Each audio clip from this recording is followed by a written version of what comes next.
Welcome to the League of Legends Champion Spotlight, featuring Zed, the Master of Shadows. The unseen blade is the deadliest.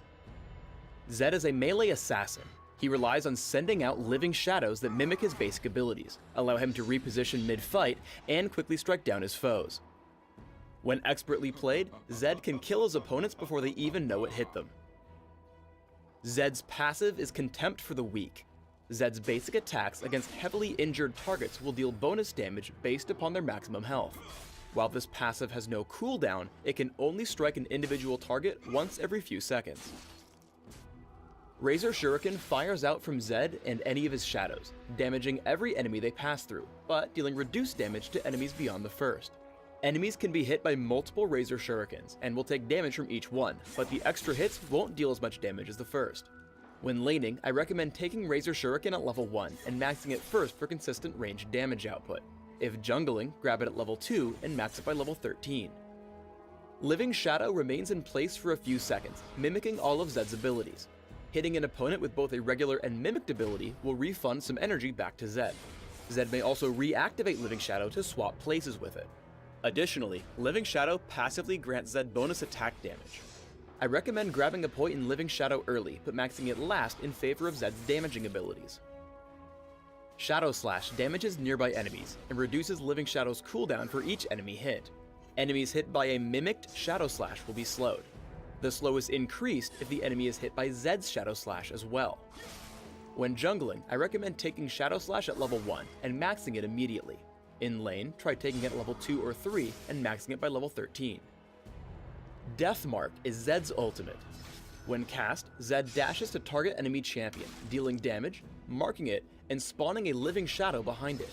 After a few seconds, the Death Mark will trigger, damaging Zed's target based on how much damage Zed dealt to it while the mark was active. Like with Living Shadow, Zed may reactivate Death Mark to swap places. As with all ultimates, I recommend taking Death Mark whenever available. In lane, try to poke at your opponents as much as possible. Even though Elise is underneath her turret, Living Shadow into Razor Shuriken allows Zed to deal some damage without fear of counterattack. Zed's core damage combo is Living Shadow into Shadow Slash and then Razor Shuriken. If you can hit both Razor Shurikens, you'll deal a lot of damage to your target. As your opponents get lower, reactivate Living Shadow to land a basic attack with Zed's passive, Contempt for the Weak. This ability combo picks up an easy kill on the low health Katarina. When fighting versus skill shot champions, make use of Living Shadow's second activation. Veigar thinks he'll land Dark Matter, but Zed swaps places with Living Shadow to dodge it and closes in for the kill, picking up a quick 300 gold. When jungling as Zed, make use of Living Shadow's swap to get through the jungle camps faster. Cast Living Shadow across the wall and hit your other abilities, then reactivate Living Shadow to save a few seconds when clearing neutral monsters. Even when laning, use Living Shadow to pick up some extra gold from the jungle camps. Zed hops over the wall with Living Shadow, uses Shadow Slash, and aims Razor Shuriken so that both of them will hit the neutral monsters. Living Shadow can help Zed escape ganks. As Taric and Jarvan come to gank, a double activation of Living Shadow gets Zed to safety. Now, Shadow Slash will slow Taric, allowing Zed some easy damage with Razor Shuriken. Living Shadow can also be used to close the distance with Zed's opponents.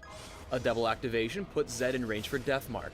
Hitting all his abilities, Zed is able to burst down Veigar almost immediately, picking up the kill and escaping back behind the turret. Always keep track of your Living Shadow's locations. Zed comes across and bursts down the opposing Master of Shadows almost immediately.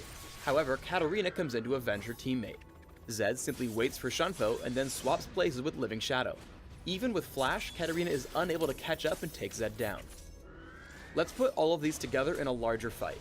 Zed sends out Living Shadow with an immediate Shadow Slash to slow the opponents chasing Lee Sin. However, Zed notices Ashe low on health near his Living Shadow. Zed swaps and hits Ashe with Death Mark, taking her down with ease before walking away unscathed. I recommend building Zed primarily for physical damage output, with a small emphasis on durability due to his short-range nature. Here's an example build. Try Armor Penetration Marks, Armor Seals, Magic Resist Glyphs, and Attack Damage Quintessences. Run 21-9-0 Masteries, taking all the physical damage increases in offense, plus health regeneration and minion damage reduction in defense. Take Ignite for champion killing when laning, or Smite when jungling, plus Flash for increased mobility. Open with Boots of Speed, Health Potions, and a Doran's Blade or Prospector's Blade. Rush Brutalizer and take Mercury Treads or Ninja Tabby based upon your opponents.